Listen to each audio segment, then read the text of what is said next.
Picture this. The year is 800 AD, and Europe is a patchwork of small kingdoms and tribes, constantly at war. In the heart of this tumultuous landscape, a powerful figure emerges, Charlemagne, king of the Franks and Lombards. Known far and wide for his military prowess and diplomatic acumen, Charlemagne commands respect and in many quarters, fear. But his ambitions go beyond mere territorial conquests. He seeks to unify and rule, to bring order to the chaos. At this time, Europe is a fractured continent, a vast expanse of land dotted with countless tribes and kingdoms. Therein lies the challenge for Charlemagne. To bring these disparate entities under one rule, to create a unified realm, is a task few would dare to undertake. But Charlemagne is not like most men. His chance arrives on Christmas Day, 800 AD. On this day, in a grand ceremony in Rome, Pope Leo III crowns Charlemagne as Emperor of the Romans, the first in the West since the fall of the Western Roman Empire over 3 centuries ago. This is not merely a symbolic gesture, it is a political maneuver, a statement of intent, a declaration of a new order. The coronation of Charlemagne signals a seismic shift in the political landscape of Europe. It is the dawn of a new era, an era of consolidation and centralization. Charlemagne's realm, later to be known as the First Reich, would span vast territories from modern-day France and Germany to parts of Italy and Central Europe. His rule would bring about a period of relative peace, cultural renaissance, and administrative reform. In essence, Charlemagne's coronation as Emperor of the Romans marks a turning point in history. It is the beginning of a journey that will ultimately lead to the formation of the First Reich, a realm that would shape the course of European history for centuries to come. Thus, with Charlemagne's crowning, the stage was set for the birth of the First Reich. Fast forward to the 10th century, a new power arises in the heart of Europe, the Holy Roman Empire. Lurking in the backdrop of a fragmented Europe, a compelling figure emerged, Otto I, who would irrevocably change the continent's landscape. Otto, crowned King of Germany in 936, embarked on a mission to unify the Germanic tribes under a single banner. His vision culminated in 962, when Pope John IV crowned him emperor, marking the inception of the Holy Roman Empire. But Otto's reign was not merely about territorial unification. He tirelessly worked to establish a strong central authority. His reign saw the implementation of a feudal system, which bolstered his power and created a hierarchy of nobles loyal to the emperor. As we transition into the 11th century, the Salian dynasty takes the reins, continuing Otto's expansionist policies. Under their rule, the Holy Roman Empire extended its reach, bringing Italy and Burgundy under its umbrella. The Salians further strengthened the imperial authority, particularly in ecclesiastical matters, which would later lay the groundwork for conflict with the papacy. In the mid-12th century, the Hohenstaufen dynasty ascended to the throne. Their reign was marked by a series of conflicts, notably the investiture controversy with the papacy and the ongoing wars with the Italian city-states. Despite these challenges, the Hohenstaufens managed to consolidate their power, forming alliances and expanding the empire's influence to new territories, including Sicily. The Holy Roman Empire's rise was not a smooth one. It was a journey fraught with trials and tribulations, power struggles, and territorial disputes.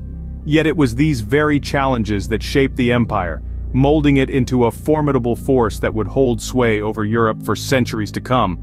The First Reich was now a major player in Europe, its influence growing with each passing decade. For centuries, the Holy Roman Empire, the First Reich, would dominate the political landscape of Central Europe. This grand entity, a fusion of diverse territories, reached its zenith under the reign of 2 notable figures. Frederick I, also known as Barbarossa, and Charles V, Frederick I, crowned the Holy Roman Emperor in 1176, was a charismatic leader with an imposing physique. His reign was marked by military campaigns to expand the empire's territories, but his most significant contribution lay in the realm of administration. Frederick I established an efficient imperial bureaucracy, creating a sense of unity within the diverse territories of the empire. Charles V, who ascended the throne in 1519, inherited an empire where the sun never set. His reign was marked by a constant struggle to maintain the unity of his territories against external threats and internal strife. However, during this turbulent time, Charles V made significant contributions to the empire's cultural and economic landscape. Under Charles V, the First Reich became a hub of cultural activity. The Renaissance, A period of rebirth of art and learning was in full swing, and the empire became a beacon of this intellectual awakening. Artists, scholars and scientists flocked to the empire, enriching it with their creative and intellectual prowess. Economically, the First Reich thrived under Charles V. Trade with the New World brought wealth and prosperity. The empire was a bustling marketplace with goods from across the globe making their way to the markets of the First Reich. This economic boom led to the rise of a wealthy merchant class, contributing to the empire's stability and growth. Politically, the First Reich was a force to be reckoned with. Its rulers wielded influence over the papacy, and its military might was a deterrent to potential aggressors. The empire's political clout was a testament to its power and prestige. But like all empires, the First Reich was not immune to the forces of change and decay. The challenges that lay ahead would test the resilience of this great empire, eventually leading to its decline. As the 16th century drew to a close, the First Reich began to crumble from within. The mighty Holy Roman Empire, a beacon of power and influence for over 1,000 years, was facing an inevitable decline. A number of factors converged to weaken the empire. One of the most significant was the Protestant Reformation. In the early 16th century, Martin Luther, a German monk, challenged the authority of the Pope and the Catholic Church, sparking a religious revolution that spread like wildfire across Europe. The Holy Roman Empire, a staunchly Catholic entity, was deeply fragmented by the rise of Protestantism. This religious upheaval ignited a series of devastating wars, most notably the 30 Years' War, which raged from 1618 to 1648. This was not just a religious war, it was also a battle for political supremacy, further tearing at the fabric of the empire. Meanwhile, powerful nation-states were emerging on the global stage. France and England in particular were growing in strength and influence, their monarchs consolidating power in ways the fragmented Holy Roman Empire could not.